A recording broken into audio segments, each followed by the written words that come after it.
नमस्कार दोस्तों, स्वागत है आप सभी का आपके अपने YouTube चैनल पर।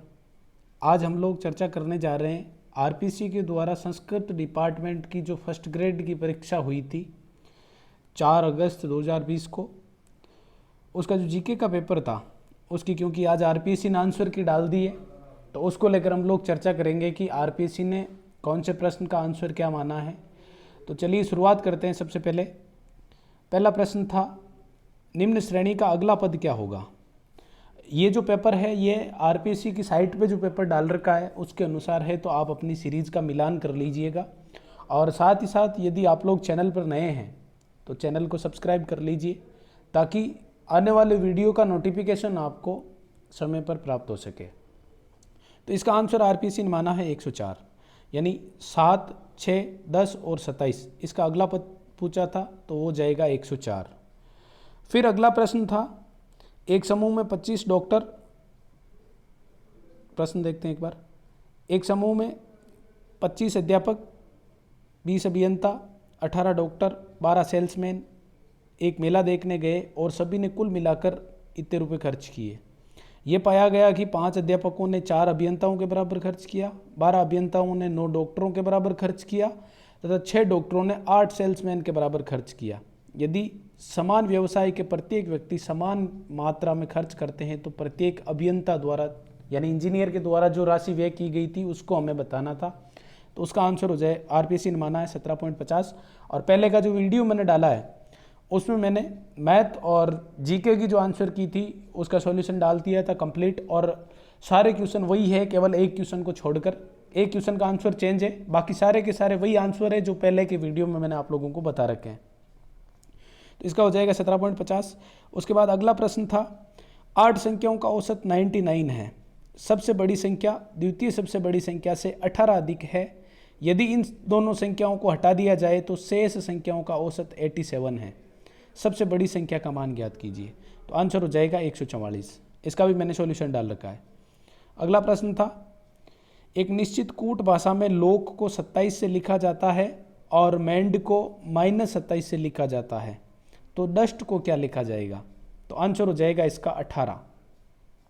अगला प्रश्न था, यदि बहुपद के 2 शून्यक यानी 2 शून्यक दे रखे थे हमें, 2 ± √3, तो अन्य 2 शून्यक बताने थे और आरपीसी ने इसका आंसर माना है 7 और -5।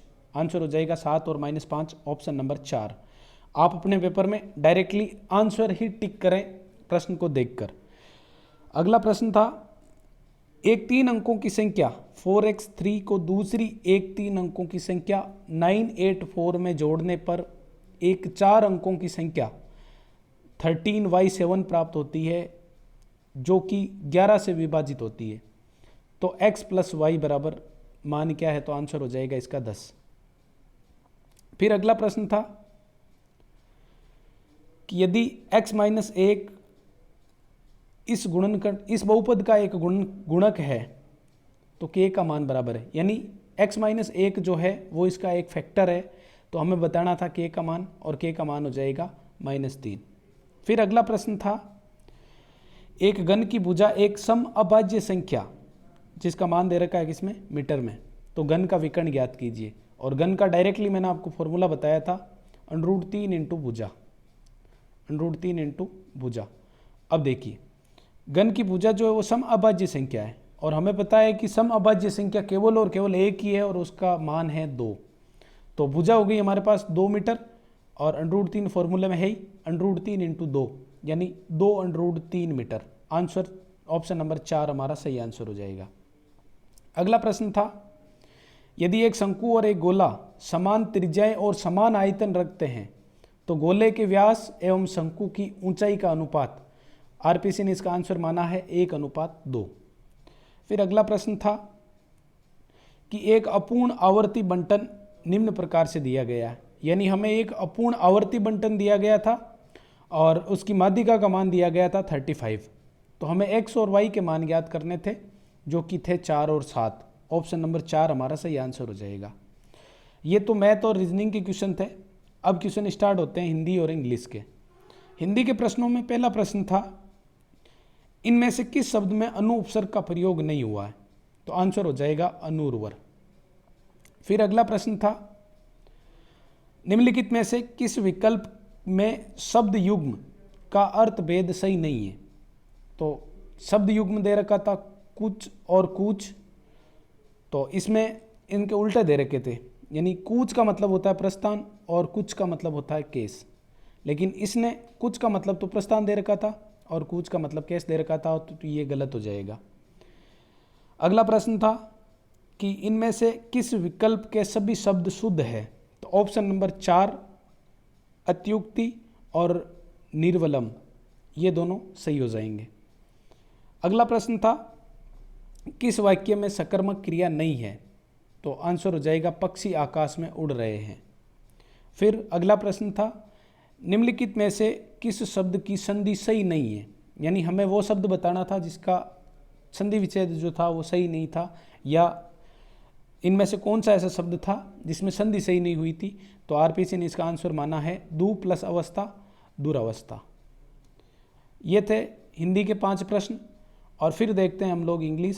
तो इंग्लिश में प्रश्न था पहला कि he said I have been waiting for age, he said that, तो इसका आंसर हो जाएगा he had been waiting for age. Option number 2 सही आंसर हो जाएगा। अगला प्रश्न था, choose the correct option, Shyam is indebted to you, फिर खाली जगह दे रखी थी योर हेल्प, तो आंसर हो जाएगा 4। अगला प्रश्न था जिसमें एंटोनियम्स बताना था, किसका वर्ड था इम्प्रेटेंट, तो इसका एंटोनियम्स हो जाएगा पोलाइट। फिर आगे बात करते हैं। तो आगे हमें बताना था कि the correct word formation after using the prefix pre, prefix से जो वर्ड बना है उसका हमें बताना था, तो आंसर हो जाएगा प्रीऑर्डिनेट। आंसर नंबर ऑप्शन नंबर 4 हमारा सही आंसर हो जाएगा। और फिर 20वां प्रश्न यानी इंग्लिश का लास्ट क्वेश्चन था, choose the correct option, he said that man खाली जगह मॉर्टल, तो आंसर हो जाएगा इज। आरपीसी ने इसका आंसर माना है इज। फिर उसके बाद स्टार्ट होता है जीके वाला पोर्शन, और उसमें सबसे पहले करंट जो जीके था उससे रिलेटेड प्रश्न। तो पहला प्रश्न था, किस प्रक्षेपण यान द्वारा एमीसेट एवं 28 अन्य उपग्रहों को 1 अप्रैल 2019 को प्रेषित किया गया, तो आंसर हो जाएगा PSLV C-45। अगला प्रश्न था, रेड बस कंपनी जो है इसका ब्रांड एम्बेसडर कौन है, तो आंसर हो जाएगा महेंद्र सिंह धोनी।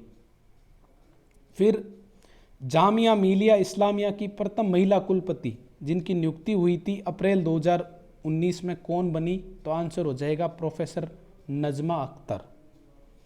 अगला प्रश्न था, निम्नलिखित राज्यों को जनगणना 2011 के अनुसार, यानी राज्यों की जो 2011 की जनगणना थी उसके आधार पर उनकी महिला साक्षरता दर के अनुसार आरोही क्रम में व्यवस्थित कीजिए, यानी हमें इनको बढ़ते हुए क्रम में व्यवस्थित करना था।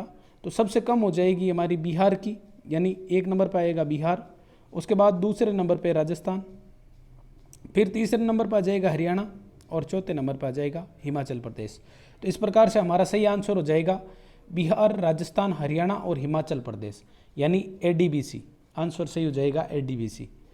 फिर अगला प्रश्न था, निम्न में से किसे, यानी हमें वो साहित्यकार बताना था जिसको साहित्य अकादमी पुरस्कार 2018 दिया गया इंग्लिश के लिए, और उस साहित्यकार का नाम था अनीस सलीम। आंसर हो जाएगा अनीस सलीम। फिर अगला प्रश्न था, सेंदाई फ्रेमवर्क का संबंध किससे है, तो इसका आंसर हो जाएगा आपदा जोखिम में कमी करने से। 27वां प्रश्न था, भारतीय नौसेना द्वारा जलावतरित स्कॉर्पियन वर्ग की चौथी पनडुब्बी, तो आंसर हो जाएगा INS वेला, जो कि स्कॉर्पियन वर्ग की 4th पनडुब्बी थी। फिर अगला प्रश्न था, एक तरफ तो हमें दे रखे थे खिलाड़ियों के नाम और दूसरी तरफ दे रखा था उनका खेल, तो इसको हमें क्या करना था, सुमेलित करना था। तो सबसे पहले बात करें नीरज चोपड़ा की, तो इनका संबंध है एथलेटिक्स से। फिर सूबेदार सतीश कुमार का संबंध है बॉक्सिंग से। फिर स्मृति मंदाना इनका क्रिकेट से, और शुभंकर शर्मा इनका गोल्फ से। यानी आंसर हो जाएगा ए सही सुमेलित हो रहा है किससे, क्यू से, बी हो रहा है पी से, सी हो रहा है एस से और डी हो रहा है आर से। ऑप्शन नंबर 2 हमारा सही आंसर हो जाएगा। फिर अगला प्रश्न था, जो हमारी 17वीं लोकसभा है, इस 17वीं लोकसभा में महिला सांसद जो है उनकी संख्या बतानी थी, तो आंसर हो जाएगा 78। यानी 17वीं लोकसभा में 78 महिलाएं हैं। फिर किसी वस्तु का संवेग, संवेग जिसको हम पी से रिप्रेजेंट करते हैं और उसको लिखा जाता है mv, यानी द्रव्यमान इंटू वेग। तो आंसर हो जाएगा हमारा संवेग बराबर द्रव्यमान इंटू वेग। ऑप्शन नंबर 3 सही आंसर। अगला प्रश्न, सिरिका एक विलियन है, यानी सिरका जो है वो किसका विलियन है ये हमें बताना था। तो इसका आंसर हो जाएगा 5 से 8% तो हमें चाहिए एसिटिक अम्ल, और वो चाहिए किसमें, जल में। ऑप्शन नंबर 2 सही इसका आंसर हो जाएगा। फिर है, निम्न में से किस कार्बनिक यौगिक का क्वथनांक उच्चतम है, यानी हमें बॉइलिंग पॉइंट बताना था कि किसका बॉइलिंग पॉइंट हाईएस्ट है, तो आंसर हो जाएगा एसिटिक अम्ल।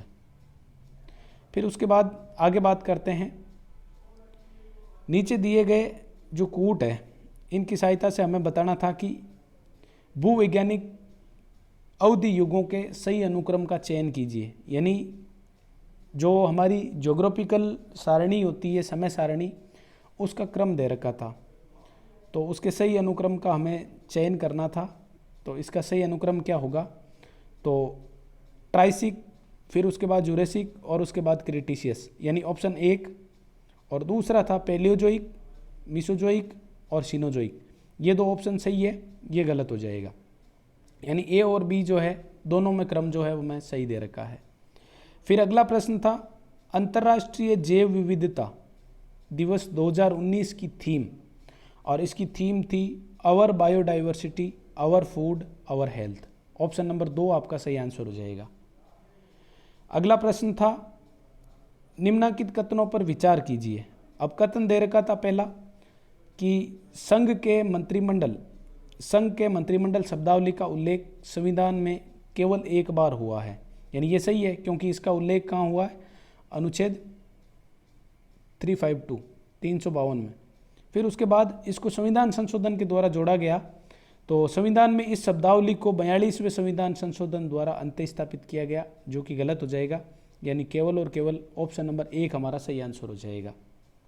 फिर उसके बाद था, भारत के किस राष्ट्रपति के निर्वाचन में द्वितीय वरीयता के मतों की गणना की गई, तो वही जो सबसे इम्पोर्टेंट होते हैं और उसको हम लिखते हैं वेरी वेरी इंपॉर्टेंट, यानी वीवी गिरी। सीधा सा आंसर हो जाएगा वीवी गिरी। अगला प्रश्न था, राज्यसभा के संबंध में निम्नलिखित कथनों पर विचार कीजिए। यानी हमें राज्यसभा के संदर्भ में कथन दे रखे और उनमें से हमें बताना है कि कौन सा कथन सही है या गलत है। तो पहला था कि अनंत सेन अयंगर राज्यसभा के पहले उपसभापति थे, तो ये गलत हो जाएगा क्योंकि ये पहले उपसभापति नहीं थे। फिर पहले संविधान संशोधन के लिए राज्यसभा का अनुसमर्थन नहीं लिया गया क्योंकि राज्यसभा जो है वो खुद ही अस्तित्व में कब आई, 1952 में। तो दूसरा कथन बिल्कुल सही है, ऑप्शन नंबर 2, केवल 2 सही। अगला प्रश्न, ओजोन के संदर्भ में गलत कथन, तो सौर मंडल में खराब ओजोन उपस्थित होती है, ये कथन सही था। समताप मंडल में ओजोन हरित ग्रह प्रभाव के लिए उत्तरदायी है, ये कथन गलत हो जाएगा और हमें गलत कथन ही बताना था। ऑप्शन नंबर 2 हमारा सही आंसर हो जाएगा। फिर उसके बाद अगला प्रश्न था जो कि कॉलेजियम से रिलेटेड था कि उच्चतम न्यायालय के न्यायाधीश की नियुक्ति की सिफारिश करने से पूर्व भारत के मुख्य न्यायमूर्ति को कितने ज्येष्ठतम न्यायाधीशों से सलाह मशविरा करनी पड़ती है, तो आंसर हो जाएगा 4 न्यायाधीशों से। फिर अगला प्रश्न था, बर या बार दर्रा अरावली के किस भाग में स्थित है, तो आंसर हो जाएगा मध्य अरावली में। अगला प्रश्न, कोपेन के वर्गीकरण के अनुसार निम्न में से किस जिले में CWG प्रकार की जलवायु पाई जाती है, तो आंसर हो जाएगा भरतपुर। अगला प्रश्न था, 2 सूचियां दे रखी थी और हमें उनको क्या करना था, सुमेलित करना था। एक तरफ तो हमें खनिज का नाम दे रखा था और दूसरी तरफ वो कहाँ से निकलता है उस स्थान का नाम दे रखा था। तो सबसे पहले ग्रेनाइट, और ग्रेनाइट निकलता है कहाँ से, तो हमारा हो जाएगा अजीतगढ़ सीकर से। यानी पहला सुमेलित हो जाएगा किससे, 3 से। फिर दूसरा था चूना पत्थर, और चूना पत्थर के लिए आपको पता है फेमस है सोनू जैसलमेर, यानी दूसरा सुमेलित हो जाएगा 2 से। फिर घिया पत्थर, तो ये निकलता है देपारा उदयपुर से, यानी ऑप्शन नंबर 1 सही हो जाएगा। और रॉक फॉस्फेट ये निकलता है माटोन उदयपुर से, ये हो जाएगा आपका 4, यानी ऑप्शन नंबर 2, 3, 2, 1, 4 ये हमारा सही आंसर हो जाएगा। अगला प्रश्न है, संविधान के अनुच्छेद 355 में आपात किन दशाओं का उल्लेख किया गया है, यानी आपातकाल के लिए कौन कौन सी दशाओं का उल्लेख है, तो ये है बाह्य आक्रमण और आंतरिक अशांति। फिर उसके बाद आगे बात करते हैं क्वेश्चन नंबर 44, प्रसिद्ध तीर्थ स्थल गलियाकोट किस नदी के किनारे स्थित है, तो आंसर हो जाएगा माही नदी के किनारे स्थित है। अगला ज्ञानवाणी है, यानी हमें बताना था कि ज्ञानवाणी क्या है, तो इसका आंसर हो जाएगा एक एफएम रेडियो चैनल का नेटवर्क है। अगला प्रश्न था, स्थानीय विद्यालय मानचित्र निर्माण के विभिन्न चरणों का निर्माण का सही क्रम क्या है, तो इसका क्रम हो जाएगा सबसे पहले निदान, निदान के बाद प्रक्षेपण और उसके बाद प्रस्ताव। ऑप्शन नंबर 1 हमारा सही आंसर हो जाएगा। फिर राजस्थान के संदर्भ में हमें बताना था कि विद्यालय प्रबंध समिति जो होती है, एसएमसी जिसको हम बोलते हैं, उसकी कार्यकारिणी समिति का सदस्य सचिव कौन होता है, तो आंसर हो जाएगा प्रधानाध्यापक या संस्था प्रधान जो होता है वो इसका सदस्य सचिव होता है। फिर अगला प्रश्न था, भारत में राष्ट्रीय माध्यमिक शिक्षा अभियान जिसको हम रमसा के नाम से जानते हैं किस वर्ष में प्रारंभ किया गया, आंसर हो जाएगा 2009 में। और 49 क्वेश्चन था, वे गांव जहां अडानी पावर राजस्थान लिमिटेड इकाई स्थापित की गई, तो उसका हो जाएगा कवई 12। फिर आगे प्रश्न था, सर्व शिक्षा अभियान जिसको हम एसएसए के नाम से जानते हैं, भारत के संविधान में किस संविधान संशोधन द्वारा अनिवार्य किया गया, तो ये हो जाएगा 86वां संविधान संशोधन। फिर अगला प्रश्न था, राजस्थान में किन स्थानों पर राष्ट्रीय मिलिट्री स्कूल स्थापित है, तो वो है आपके अजमेर और धौलपुर, यानी ए और बी सही आंसर हो जाएगा।